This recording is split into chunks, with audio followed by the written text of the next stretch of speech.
brink of nuclear war than we ever have been before. Iran ইস্যুতে যুক্তরাষ্ট্রের নিজেদের মধ্যে বিরোধ তুঙ্গে। যুক্তরাষ্ট্রে এরই মধ্যে বিক্ষোভ হয়েছে ট্রাম্পের ভূমিকার কারণে। এখন ট্রাম্প তুলসী বিরোধ প্রকাশ্যে দেখা দিয়েছে। 2024 সালের মার্কিন প্রেসিডেন্ট নির্বাচনে জয়ী হওয়ার পর 43 বছর বয়সী তুলসীকে জাতীয় গোয়েন্দা পরিচালক পদে মনোনীত করেন ট্রাম্প। তুলসী সবসময় ট্রাম্পের পছন্দের তালিকায় ছিলেন, কিন্তু ইরান ইসরায়েল যুদ্ধকে কেন্দ্র করে তাদের মধ্যে বিরোধ বাড়ছে।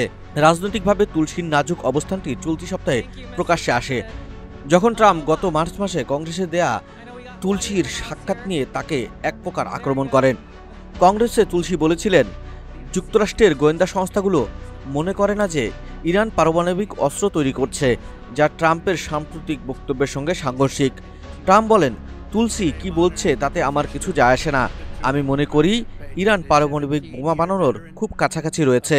একজন প্রেসিডেন্ট যদি প্রকাশ্যে তার জাতীয় গোয়েন্দা পরিচালকের মন্তব্য অস্বীকার করেন, তখন বুঝতে বাকি থাকে না যে ভেতরকার দ্বন্দ্ব তীব্র হচ্ছে।